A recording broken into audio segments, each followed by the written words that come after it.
Então, pessoal, nós estamos ansiosos para começar a exposição no Evangelho de Marcos. Demorou algum tempo, agora nós estamos voltando ao nosso estado original da Calvary Curitiba, de ir através das Escrituras, capítulo por capítulo, versículo por versículo. Nós vamos através do Evangelho de Marcos. Antes de seguir adiante, eu gostaria de orar por nós. Eu gostaria de orar, e uma das coisas que eu já falei para vocês, eu tenho sido influenciado por muito coisa boa do passado, quando se trata de teologia e de estudo, né, filosófico, ou que seja. E um dos meus autores favoritos do Reino Unido, John Owen, ele fala sobre essa experiência com o Evangelho. E a minha proposta e sugestão para nós, como Calvary Curitiba, que a gente possa experimentar do Evangelho. Muito mais do que ouvir, muito mais do que simplesmente chegar aqui e ouvir coisas. E assim, eu me preparei a semana toda, já faz um tempo que eu venho me preparando. Mas a minha confiança não está nisso, a minha confiança está no Espírito Santo de nos convencer da beleza de quem é Cristo. Eu amo essa música porque ela expressa a verdade de Cristo. E quando nós cantamos músicas que expressam a verdade de Cristo, lembrando do que o pastor tem falado semana por semana, isso mexe com o nosso coração, isso recalibra os nossos desejos e afeições e amores. Então a gente pode sentir que o nosso coração sendo recalibrado quando nós cantamos "Eis ali aquele que tira o pecado do mundo". E nós vamos ver no Evangelho de Marcos, nós vamos ver na próxima semana João Batista preparando o caminho do Senhor, falando que um mensageiro viria, ele iria preparar o caminho do Senhor. Então é interessante porque esse "eis ali o Cordeiro que tira o pecado do mundo", em inglês é "behold", vejam, observem, prestem atenção. Então esse é um chamado de Deus para nós essa noite, de olharmos, de prestarmos atenção, de colocarmos os nossos olhos e tudo que a gente pode no único que é digno, Jesus Cristo, o Messias esperado, o Salvador. Então eu gostaria de orar mais uma vez. Senhor, obrigado, Senhor. Obrigado por essa noite. Obrigado por cada um dos meus irmãos e irmãs que estão aqui, aqueles que estão visitando. Eu oro para que o Senhor abençoe cada um deles e de nós, nossos irmãos e irmãs que estão também nos seus lares por algum motivo, assistindo de forma online. Pedimos a tua bênção, Senhor. Pedimos que o Senhor fale conosco através das Sagradas Escrituras. Em nome de Jesus. Amém. Marcos, capítulo 1, versículo 1. Diz assim: princípio do Evangelho de Jesus Cristo, o Filho de Deus. Mais uma vez. Princípio do Evangelho de Jesus Cristo, o Filho de Deus. Um autor inglês, N.T. Wright, ele escreveu esse livro como Deus se tornou rei. Ele é um cara bem interessante. Ele foi um bispo anglicano por, creio que, cerca de 20 anos, né, de um lugar muito conhecido, em Durham, e no Reino Unido. Ele escreve, então, esse livro falando do livro de Marcos. E, na verdade, ele começa de uma forma crítica, quase que uma alfinetada, mas, na verdade, que instiga no pensamento provocativo acerca da igreja cristã, evangélica, acerca do diminuir os evangelhos, acerca de como nós olhamos para o Evangelho talvez de forma pequena. Talvez você já tenha experimentado disso. Quantos de nós, pessoas que não conhecem a Cristo, vêm na igreja um novo convertido, a gente recomenda o livro de João, que a gente fala que é fácil de entender, a gente fala que tipo, é molinho. E aí depois que a pessoa lê, aí ela está pronta para algo mais carnudo, mais pesado. E aí a gente então olha para as cartas paulinas.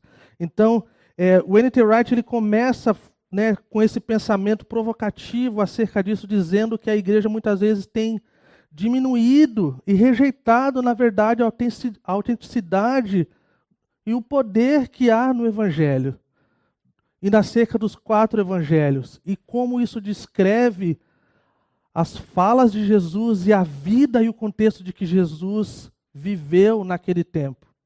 Então ele começa assim, logo no prefácio ele já começa ele fala assim: comecei a perceber no decorrer dos anos a existência de um problema fundamental na essência da fé e da prática cristãs, conforme as que conhecemos. Podemos resumir o problema facilmente. Esquecemos-nos todos do que dizem os 4 evangelhos. Sim, eles são sobre Jesus, mas o que exatamente fala a seu respeito? Sim, eles são sobre os primórdios do que viria a ser chamado posteriormente de cristianismo. Porém, o que falam a respeito desse movimento novo e estranho e como cooperam para a sua existência e o seu desenvolvimento? À medida que estudei e escrevi sobre Jesus e os evangelhos, tentando liderar e ensinar comunidades cristãs que deram o melhor para seguir Jesus e ordenar a vida pelas palavras de Mateus, Marcos, Lucas e João, passei a ter ao longo dos anos uma impressão de que boa parte da tradição cristã ocidental simplesmente esqueceu o assunto de que esses textos tratam. A despeito de séculos de esforço despendido em todo tipo de estudo dos evangelhos, geralmente perdemos aquilo que eles, todos os 4, mais desejam nos contar. Então, eu me identifico com isso. Eu me identifico com isso porque nós temos falado sobre uma igreja centrada no evangelho. Nós temos repetido acerca da necessidade de um cristão, não somente um novo convertido, mas um cristão antigo na fé, a necessidade de saber explicar o evangelho, de entender de fato o que é evangelho. Então, gente, a gente começa com esse versículo olhando para isso com esse olhar crítico e provocativo de que a gente precisa dar importância, porque é a vida e os eventos e as falas e os discursos de Jesus. Porque lembra, se você estava aqui um tempo atrás, você me ouviu dizer e você vai ouvir com mais frequência. Ele está falando, então o N.T. Wright ele começa de forma provocativa, por quê? Porque se você entender o evangelho errado, a sua vida vai estar errada. Tudo que você baseia a sua vida vai estar no lugar errado. E é onde nós entramos em tantas furadas. Porque nós não compreendemos o evangelho. Às vezes nós queremos fazer por nós mesmos, quando Jesus fez tudo por nós. Às vezes nós queremos pagar o preço, quando Jesus pagou o maior preço por nós. Então nós queremos fazer coisas que não condiz com o coração de Jesus, mas porque a gente não conhece muito bem. Então a gente entra nessas coisas. Então, um pouquinho do pano de fundo, antes de seguirmos, nós só vamos olhar só para esse versículo hoje. Então, eu estou num dilema bem grande, porque eu gostaria de ser bem sucinto nessa primeira parte. Vou deixar as outras partes que vão ser mais longas e mais temas. Mas eu tenho bastante material, então eu estou num dilema se eu olho para as minhas notas originais ou se eu olho para os meus rabiscos originais. Então, o livro de Marcos, né? O livro de Marcos, ele é bem notório, para a maioria dos teólogos, eles concordam que foi um dos primeiros, se não foi o primeiro a ser escrito. Então, está conectado, é chamado sinótico, né, que está em harmonia com Mateus e Lucas. Marcos era um cara interessante, então a gente vai ver essa diferença nesses evangelhos de acordo com Mateus, Marcos e Lucas. Então, não é o evangelho de Marcos, é o evangelho de Jesus Cristo, Filho de Deus, de acordo e através da perspectiva de Marcos. Então nós vamos ver aqui que Marcos, a gente vai olhar para esse texto, para o livro, e nós vamos ver na perspectiva de um fotógrafo. Ele é um cara muito rápido nos eventos que estão acontecendo. Ele não vai elaborar, ele não vai começar com uma genealogia, ele não vai explorar muito dos eventos, mas ele vai clicar. E alguém diz que o Evangelho de Marcos é como se fosse um fotógrafo, e eu concordo, porque são eventos, são coisas acontecendo, e os cliques vão acontecendo, e você pode até ouvir o barulho, se você gosta um pouquinho de fotografia, você sabe quão legal é ouvir os cliques. Tem máquina que é muito rápida, e pode tirar muitas fotos em poucos segundos, outras mais demoradas, depende do ambiente, depende da luz, depende da composição. Eu gosto muito de surf. Eu vim do lugar de surf, Santos é uma comunidade do surf, São Vicente é uma praia, não tem ondas tão boas, mas tem ondas boas. E eu amo ver foto de surf. E uma das coisas, uma vez eu fui tirar foto com um amigo meu e eu não sabia a rapidez que era uma manobra. E aí acabou, então, meus amigos saíram da água, a gente foi olhar e quando eu fui ver, eu perdi todas as coisas que os caras fizeram. Eu peguei as partes erradas, quando eu cliquei já tinha passado, e demorou um tempo para eu pegar. Até um dia eu falei assim, agora eu peguei. Então o pessoal entrava na onda, eu já começava a clicar. Não deixava passar batido. Então, que a gente não deixe passar batido esse olhar fotográfico. De olhar que não é porque é rápido, não é porque tem agilidade, que merece menos da nossa atenção, tá bom? Mas é muito importante, você vai ver umas palavras que se repetem bastante nesse livro, é imediatamente ou de repente. Porque essa é a perspectiva de Marcos, trazer a narrativa, essas histórias, de forma rápida. A gente vai ver também que Marcos, ele foi aquele camarada que estava com o seu tio Barnabé, na primeira viagem missionária com Paulo. Alguma coisa acontece e ele desiste. E então a gente vê uma das brigas santas aí do Novo Testamento. Barnabé, que era conhecido, né, como ser aquele que consola, o encorajador, e Paulo, um dos missionários mais radicais que já viveu. E então a gente vê que Marcos, então, ele falha. Isso é um grande encorajamento para nós que falhamos de tempo em tempo. Eu me sinto muito encorajado quando eu olho para a falha de algumas pessoas, e Marcos é um deles. Interessante que aparentemente parece que 20 anos se passaram desde quando ele falhou pela primeira vez. Então ele começa a andar com Pedro. Então Pedro já era aquele mais velho, aquele mais experimentado. E a gente vê então isso acontecendo no livro de Atos, a gente vê na verdade, né, essa questão acontecendo em Atos é muito interessante.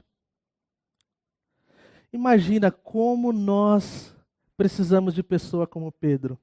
Imagina se você falha de forma grave, e aí o cara que vai mentorear você, ele é experimentado na falha. Ele esteve diante do Senhor, falhou 3 vezes, negou o Senhor. Foi restaurado. Logo depois ele acerta uma na veia. Quem tu dizes que eu sou? Tu és o Cristo, o Filho de Deus vivo. Tu és o Cristo, tu és o Messias esperado. Então a gente vê Marcos, então, dessa forma, também conhecido como João Marcos. Meu filho se chama Marcos por causa desse Marcos. A gente só não entrou no acordo do João Marcos, porque não dá certo no norueguês, aí pensamos em inglês, aí não ia ficar legal, aí norueguês ia ser Johannes ou Johannes, Aí o pessoal ia zombar dele de Johannesburg, uma coisa assim. A gente falou assim, cara, vamos deixar Marcos. Mas por que Marcos? Porque Marcos me lembra de que o Senhor é gracioso, de que o Senhor transforma, de que o Senhor restaura. E aí a gente vê então depois, na segunda viagem missionária, depois que já tinham se separado, já tinham feito as suas coisas, o evangelho se expandiu ainda mais. Então a gente viu que não foi uma ruptura de uma divisão que foi ruim para o reino de Deus, foi uma coisa boa. Então a gente via o apóstolo Paulo extremamente zeloso pela obra de Deus, e a gente via Barnabé extremamente compassivo e encorajador. Então a gente viu então essa coisa, dos 20 anos se passaram, a restauração. A gente vê que algo mudou no fim da vida de Paulo. Paulo chama Marcos, chama ele de cooperador, chama ele. Então a gente vê como Deus ele é muito bom em restaurar coisas quebradas. A gente vê também em Atos capítulo 12, versículo 12, que Marcos vem de uma família de grana, assim, uma família bem de grana. A igreja primitiva se reunia na casa de sua mãe, Maria, em Jerusalém. Então, essa é uma das coisas que a gente vê nas Escrituras também. Mas uma das coisas que a gente vê é o quanto Deus usa o que nós temos, seja pouco ou seja muito. Então, essa mulher Maria, que parece que tem uma casa grande, parece que tem bens materiais. Então, a gente vê isso através das Escrituras, o povo de Deus se reunindo lá. A gente vê também essa questão da época. Há uma discussão acerca de quando foi escrito. Alguns falam no começo de 50, entre 60 depois de Cristo. Então, acreditando que foi um dos primeiros a servindo de base para Mateus e Lucas, né? E então a gente vê assim, Robertson, ele diz assim que Marcos a ênfase não é feita nas palavras de Jesus, mas nos feitos. O Evangelho de Marcos mostra fotos de Cristo em ação. Existe um mínimo de discurso e um máximo de feitos. Então, que os feitos do Senhor, ao nós olharmos através desse livro, mexa conosco. Existem duas coisas no qual nós adoramos a Deus.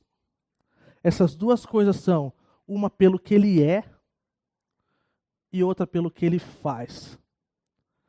Através das Escrituras, desde o começo, nós vemos isso. Nós adoramos ao Senhor pelo que Ele é e pelo que Ele faz. Grandes maravilhas o Senhor faz. Ele é cheio de feitos de bondade, de justiça, de amor, de retidão. E isso é algo incrível que chama a nossa atenção. Então, pessoal, o público-alvo é um público geral, um público grego, né, gentílico, né, diferente do outro evangelho voltado para o povo judeu. Então aqui não é um livro que está mostrando as tradições ou coisa do tipo, é bem diferente. Então, uma das coisas que é interessante, né, isso é uma coisa bem peculiar da Calvary, se você ouvir outros pastores da Calvary, todos eles ou quase todos eles vão falar, é que é bem interessante, através da história, quando nós olhamos para Apocalipse 4:7, fala sobre 4 seres, bem interessante. Fala do leão, fala do boi, fala do homem e fala da águia. É bem interessante. Algumas pessoas elas atribuem e fazem uma ligação acerca dos evangelhos. Então, no livro de Marcos, nós vemos Jesus como esse boi, como aquele que serve. Nós temos como versículo tema e chave do Evangelho de Marcos, Marcos 10, 45. E se você não decorou ainda, eu espero que até o final, olha que você tem tempo pra caramba, hein? Diz assim, que o Filho do Homem, ele não veio para ser servido, ele veio para servir e dar a sua vida em resgate de muitos. Então nós vemos esse servo, o rei servo. Então nós vemos algumas coisas, né? O propósito da carta, do evangelho, desse livro, o evangelho de Jesus Cristo, Filho de Deus. Ele é o Messias, ele é o Salvador, mas ele também é o Filho de Deus, ele é divino. Ele é aquele que veio sem pecado. Então o tema atinge esse clímax através da história desses 16 capítulos. Nós vamos ver aquela parte, né, declarando: tu és o Cristo, tu és o Messias, que é algo extremamente doutrinário. Não há salvação fora de Jesus Cristo. Não há. Há quem fale um monte de coisa, mas só Jesus é o Cristo, só Jesus é o Messias, só Jesus é o Salvador. Ele é o Filho de Deus, ele é divino, mas ele é o Filho do homem também. Veio extremamente como ser humano, veio, nasceu, viveu, habitou entre nós, sem pecado, sem erro. Esse servo sofredor, que pagou o preço por mim e por você. Então, quando Pedro se movendo rapidamente através disso, a gente lembra que aparentemente, bem provável que, porque Pedro chamou Marcos de filho na fé, a quem acredita que é o evangelho de acordo com Pedro, escrito e narrado, interpretado por Marcos. Então a gente vê essa questão bem interessante, dinâmica. Você vai ver que mais de 40 vezes a palavra imediatamente, de repente, aparece nesse livro. Deixa fora os discursos que nós conhecemos, que são bem longos, e fica focado. Esse aqui é só o pano de fundo, pessoal. Eu estava dividido entre algumas peculiaridades. Fala de um jovem que estava lá no meio da situação quando Jesus foi preso. Fala de um jovem que foi desnudado, que foi puxada a roupa e ele ficou nu. Acredita-se que foi o próprio Marcos que relatou isso, um jovem que estava lá vendo o seu Senhor. Correu peladão. Ele não falou que era ele falou que era um jovem, mas acredita-se que era ele. Então a gente olha para essas coisas de forma bem... Por que essas coisas são importantes? Porque isso nos ajuda a olhar o texto. Isso nos ajuda a entender melhor por que os evangelhos têm essa diferença. Na verdade, elas não são problemáticas. Elas são, na verdade, elas acrescentam ao que nós já cremos. Ela não faz nenhuma parte dos evangelhos assim, faz com que seja um oposto. De forma alguma, embora o evangelho de Marcos seja bem rápido, ele não fica devendo para nenhum dos outros evangelhos. Alguém perguntou para mim quão curto é. Eu falei, na verdade, são poucos versículos que não foram nos outros evangelhos. Então, assim, é só a rapidez mesmo da narrativa. Então, embora Mateus tenha um monte de capítulo a mais, mas os eventos em si, eles estão bem em sintonia. E por isso são os evangelhos sinóticos. Então, pessoal, esse evangelho poderia ser de acordo com Pedro. Estaria certo ainda, estaria tudo bem, tá bom? A gente vê em 1 Pedro 5,13 a influência de Pedro sobre a vida de Marcos. João Marcos, ele era chamado de João Marcos, nós vemos em Atos, capítulo 12, versículo 25. Nós vimos que ele falhou, como eu já falei, mas também vimos que ele é restaurado. Então nós vemos Pedro como uma testemunha ocular. Nós falamos, uma das coisas que difere o cristianismo de muitas religiões, ou de todas as outras, na verdade, é que existe o tempo e na história marcado por antes e depois de Cristo. E isso é difícil para quem é ateu. Isso é difícil para quem não acredita que Jesus se provou verdadeiro de várias maneiras. E uma delas foi aparecendo para as pessoas, e depois de décadas depois, as pessoas ainda estavam vivas e ainda relatando. E Pedro estava assim, então, junto. Marcos não era um dos 12, ele era mais novo. Interessante, um fato interessante aí. Mas devido a esse tempo junto com Pedro, a gente pode ver a influência boa, a gente pode ver o quanto uma testemunha ocular faz diferença num relato. A gente vê realmente o povo romano, que eram os gentios, Marcos escreveu para eles. Eles não eram familiarizados com o judaísmo do primeiro século, assim como nós. Nós sabemos são dos relatos que nós lemos, mas nós não sabemos a fundo como é. Então, começando então oficialmente, o Evangelho de Marcos, ele começa princípio do Evangelho. Nós vemos 3 princípios na Bíblia, que são princípios bem relevantes para a nossa situação como cristão.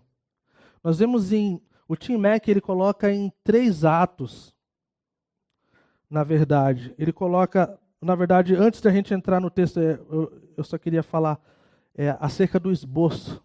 É isso que o Tim Mack, ele coloca de forma bem simples. Na verdade, não ia seguir sem o esboço, tá bom? De forma bem simples, aí a gente vai entrar no texto, eu quero entrar no texto. O Tim Mack descreve o livro de Marcos como 3 atos. Ato 1 é Galileia. Quem é Jesus? Capítulo 1 até o capítulo 8, parte A. Então, ato 1, na Galileia, capítulo 1 a 8, parte A, quem é Jesus?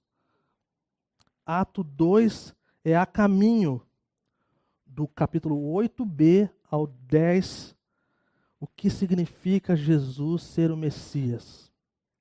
E o ato 3, Jerusalém, capítulo 11 a 16, como Jesus se torna rei.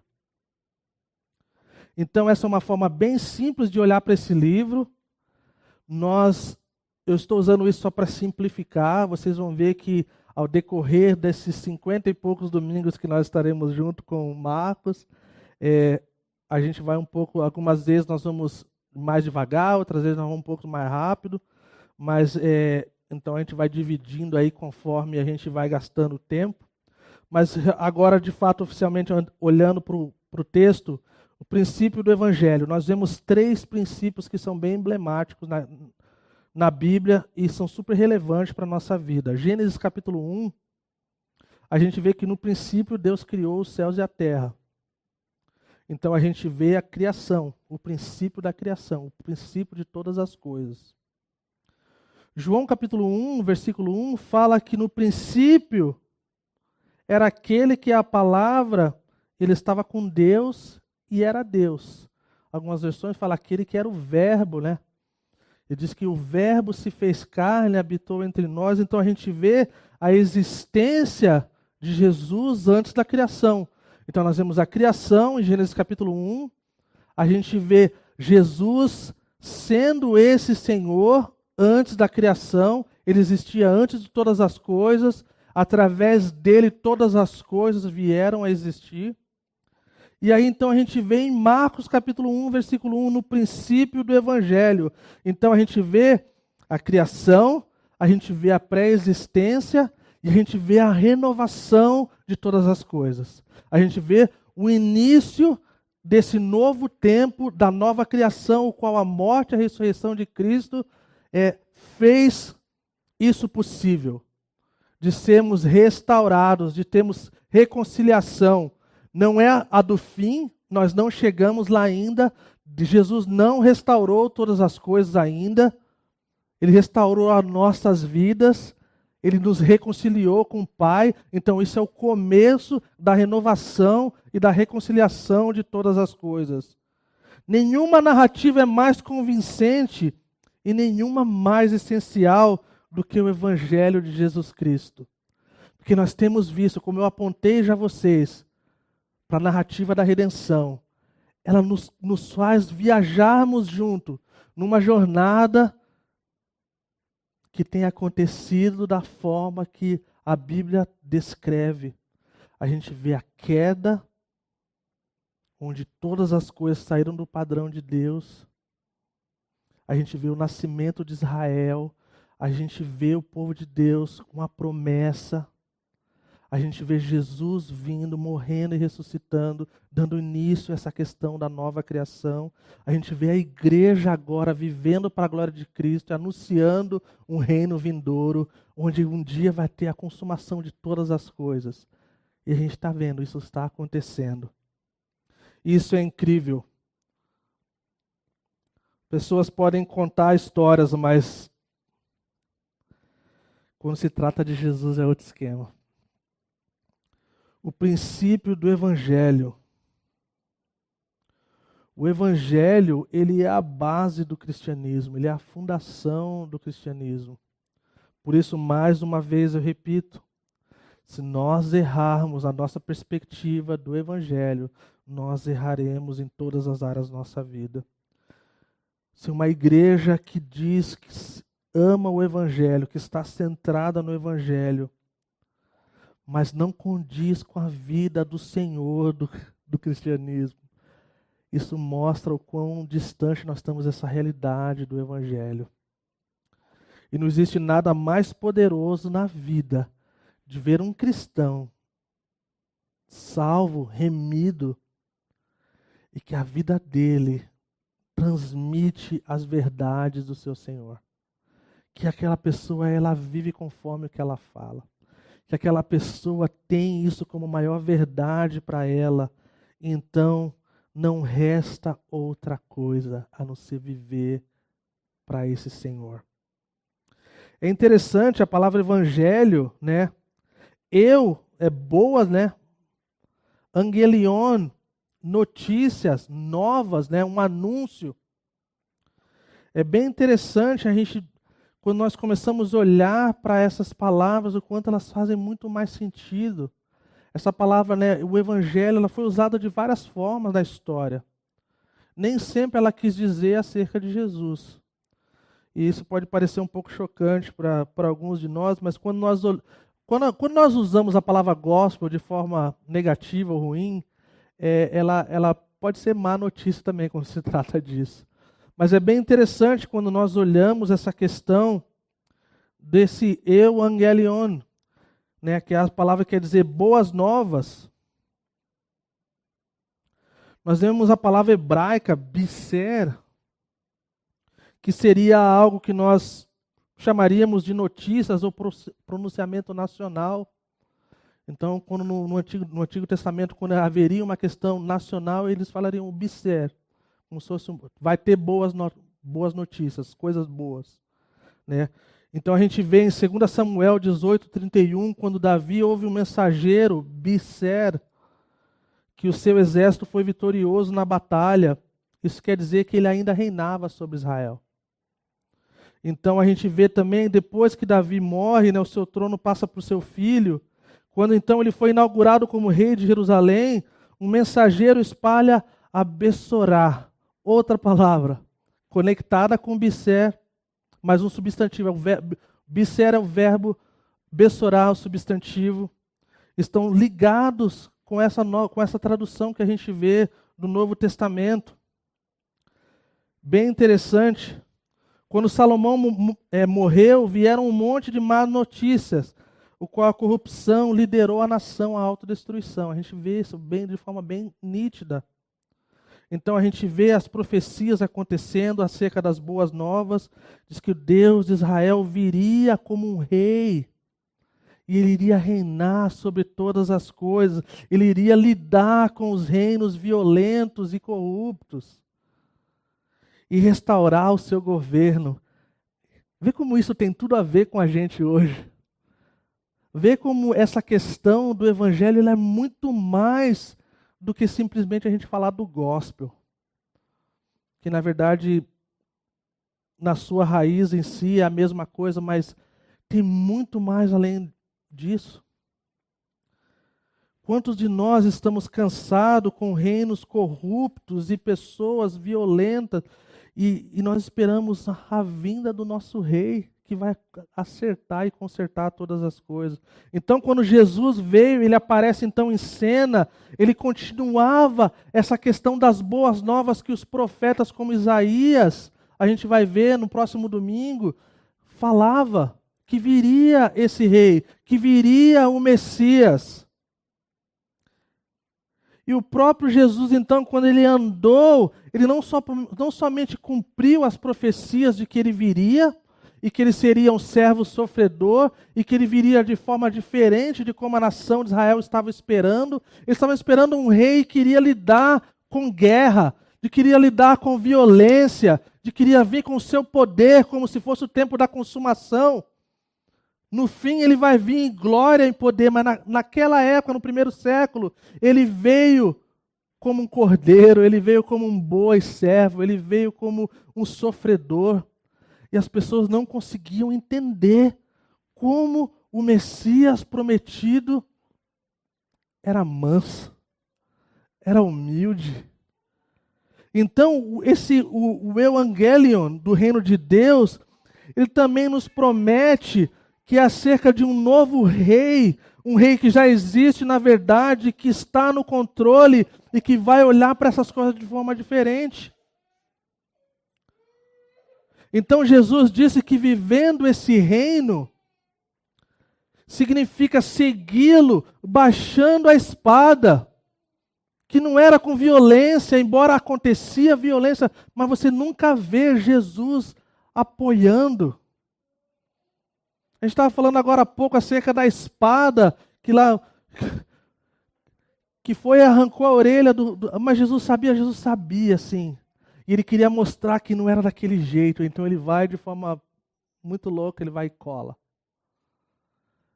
E a lição que nós aprendemos com isso não é assim, ele sabia, mas ele deixou acontecer. Não, a lição que nós aprendemos com isso é que as coisas acontecem e ele nos ensina algo.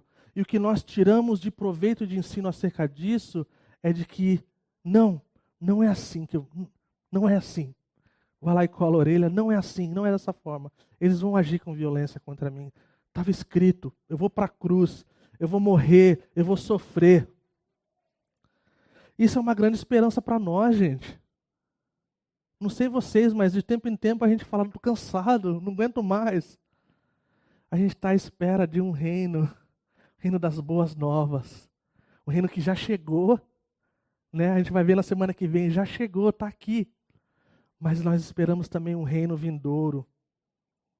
Então Jesus, quando ele fala desse reino, vivendo esse reino, ele fala que buscando a paz através do perdão radical. Ele fala de amar os inimigos, ele não fala para fazer mal para os inimigos. Ele fala para amar, fala assim, é fácil amar quem ama você. Esse reino de Deus, ele é extremamente o contrário. Esse reino de Deus, ele nos chama à generosidade, ele nos chama ao perdão radical, sabe por quê? Porque nós somos necessitados de perdão. E quando nós olhamos para a vida ao redor, quando o nosso coração tem dificuldade de perdoar pessoas, nós precisamos lembrar que se a gente não perdoar, Ele próprio não nos perdoa. Cara, esse reino ele é extremamente diferente. Você pode falar o que for, mas essa verdade ela é realidade. O reino de Jesus, ele é diferente de todos os outros reinos. Sabe por quê? Porque o rei desse reino, ele é perfeito. Ele nunca sai do trono, ele nunca pecou, nunca ficou nervoso quando alguém fechou ele no sinaleiro, nunca mostrou o dedo para ninguém. E já ficou nervoso, já ficou irado, já botou as mesas lá do templo, que fizeram a casa do pai dele um mercado de ladrões. Ele ficou com o seu coração partido diante das multidões que estavam sem pastor. ele viu a fome, ele viu a sede, ele viu os excluídos da sociedade, ele viu uma mulher pega em adultério, e a gente conhece a história. Isso Jesus é diferente de qualquer um outro que a gente conhece, pessoal. Então essa é a razão porque Jesus então lhe leva esse evangelion a Jerusalém, confrontando os reinos da terra, que eram corruptos e continuam sendo corruptos, eram violentos e continuam sendo violentos.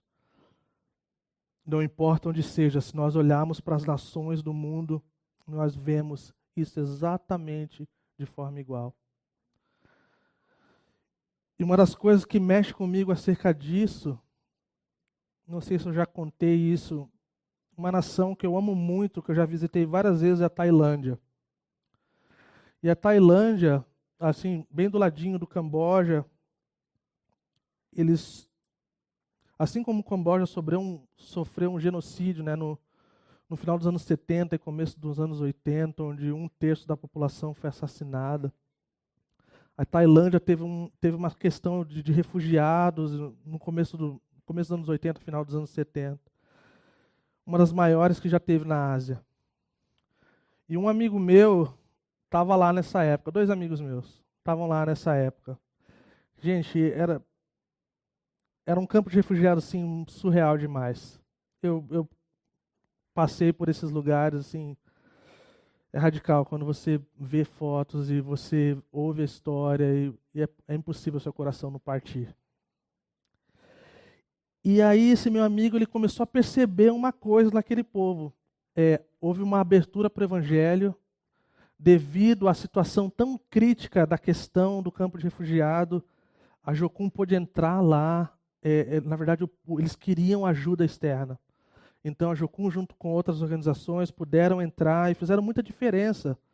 É engraçado quando as pessoas estão em extremo caos, as pessoas não rejeitam o evangelho. Tipo, é cristão, tá, beleza, agora pode entrar, a gente está precisando.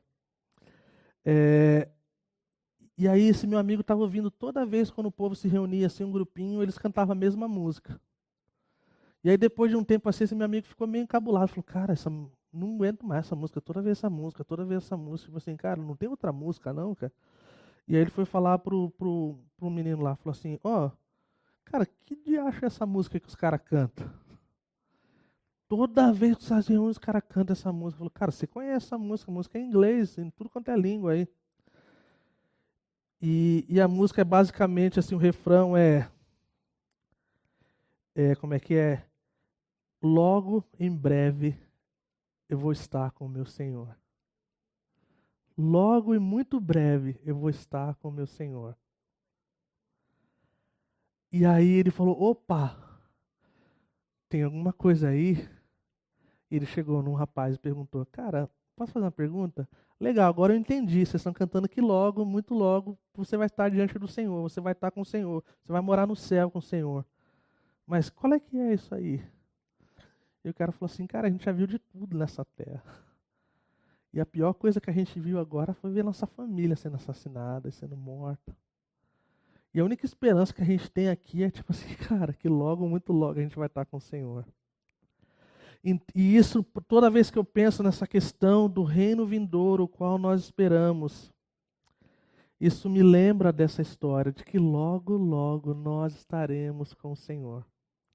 De que logo nós não precisaremos de fé, porque os nossos olhos verão o Senhor como Ele é. E essa é uma coisa incrível para o cristão. Essa é uma coisa incrível porque só Jesus, o Messias, o Salvador, fala que o Evangelho ele é o poder para a salvação daquele que crê. Ele é o único que tem o poder de tirar o ser humano da situação de condenação eterna, longe de Cristo. Ele é o único. E sabe o que resta para nós? Nossa família já está contando o tempo para o Natal. Eu sempre costumo dizer para os nossos filhos que Jesus ele nos lembra um presente como de Natal. Eu não conheço ninguém que chega no Natal e fala assim, Está aqui esse presente. Não, não quero, muito obrigado. Nossa, mas eu pensei em você, está aqui esse presente aqui, ó, uma coisa que você ama. Não, não, obrigado, não quero não. É isso que nós precisamos. Aceitar essa realidade do Evangelho de Cristo, que Ele morreu por nós. O princípio do Evangelho de Jesus Cristo. Jesus era o seu nome e Cristo não era o seu sobrenome. Era o seu título, Ele é o Messias, Ele é o Cristo, Ele é o Salvador. Ele é o Cristo, o Messias de Israel, esperado por todo esse tempo, agora vivendo e habitando no meio do povo. Então Marcos está ali, tirando foto de cada coisa. E ele começa então falando que esse princípio ele é diferente da criação, esse princípio ele é diferente da pré-existência, esse princípio tem a ver com a vida e a totalidade da perfeição do Messias esperado. E se isso não mexe com os nossos corações, nós precisamos orar mais e pedir mais para que o Senhor mexa com o nosso coração. Nosso coração possa estar precisando, de fato, de mais do que um recalibrar, mas uma troca mesmo. Ezequiel fala que o Senhor tiraria um coração de pedra e nos daria um novo coração, um coração que bate por Ele, um coração que ia nos ajudar a vivermos de acordo com as suas ordenanças. Veja como isso é incrível. Pensando ainda nessa questão, depois da morte e ressurreição, ele aparece para centenas de seguidores, como eu falei. Ele mandou os seus discípulos espalharem esse Evangelion. Ele fala assim: toda autoridade foi me dada no céu e na terra. Então, indo, vão constantemente, vão e espalhem essa realidade. Eles então escreveram esses evangelhos através da inspiração de Deus, do sopro de Deus. Eles contam a história de como Jesus trouxe o reino de Deus, como ele viveu em favor dos outros, como ele morreu em favor da humanidade. Fala também dessa questão de que ele morreu e ressuscitou e que a morte não pôde segurá-lo porque ele não tinha pecado.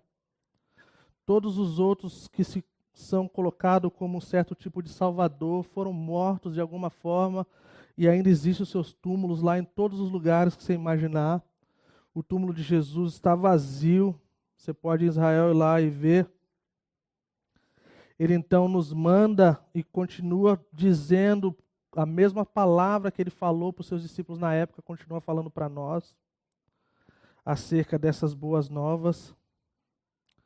Então a gente vê uma questão histórica da mesma situação de que o povo esperava um Messias e um rei que os livrasse, né, desses reinos corruptos e injustos e violentos. Nós vivemos assim nos dias de hoje. Nós vemos extremamente parecidos, dias parecidos.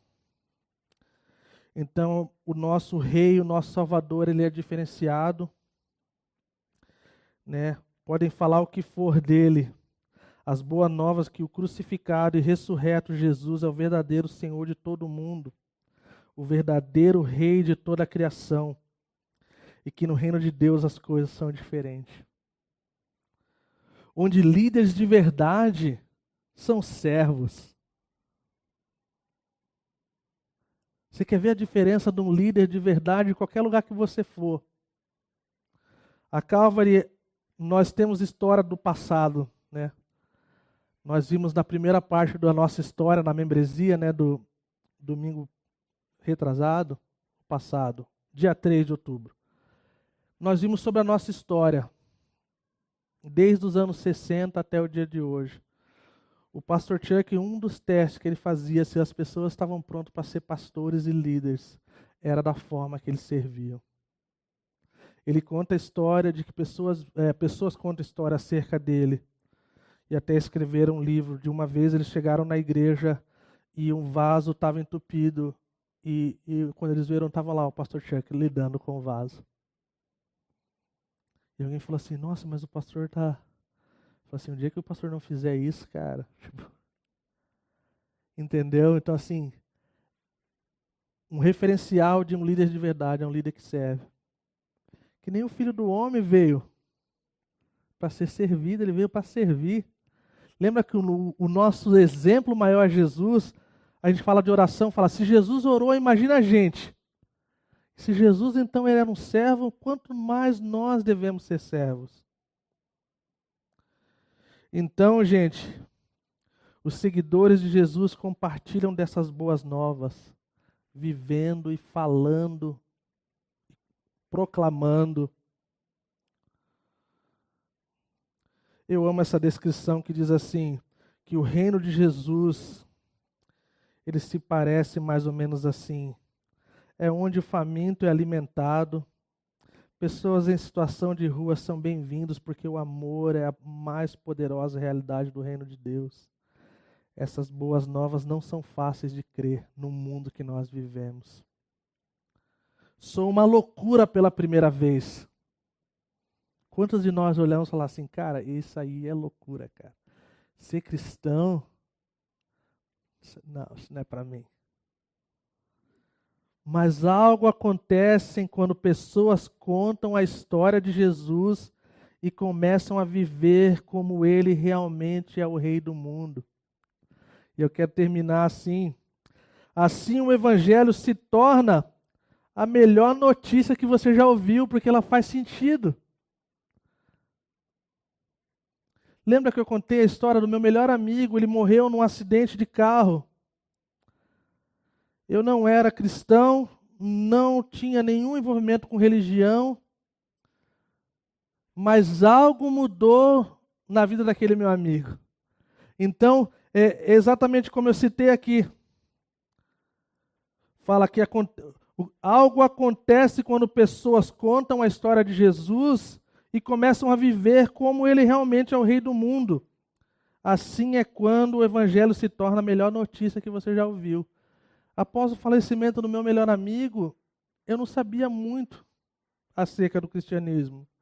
Eu só sabia que eu precisava do mesmo Jesus que ele tinha. Porque a vida dele era diferente. O rei dele era diferente. Então fica esse encorajamento para nós, como nosso primeiro encontro hoje da exposição do Evangelho de Marcos. Que a nossa vida seja uma pregação do Evangelho. E que a gente use palavras sim, não é ser necessário, nós precisamos usar palavras. Nós precisamos viver de acordo com o que nós falamos. E que Jesus Cristo, o Filho de Deus, né, extremamente Deus e homem, Filho de Deus e Filho do homem, tenha misericórdia das nossas vidas e nos ajude a ser um povo que vive de acordo com as coisas que nós cremos. A coisa mais terrível do ser humano é quando você vê pessoas falando coisas que Jesus iria abominar. Mas é algo incrível quando você vê doçura e amor e compaixão vindo do povo de Deus. As pessoas são tomadas de sei lá, de tudo quanto é sentimento. Então nós queremos dar nossa vida por inteiro a esse Salvador. Se Ele morreu por nós, se Ele deu a vida por nós, nós podemos dar a vida por Ele. E que o Senhor então nos ajude a fazer isso. Vamos colocar de pé, vamos orar.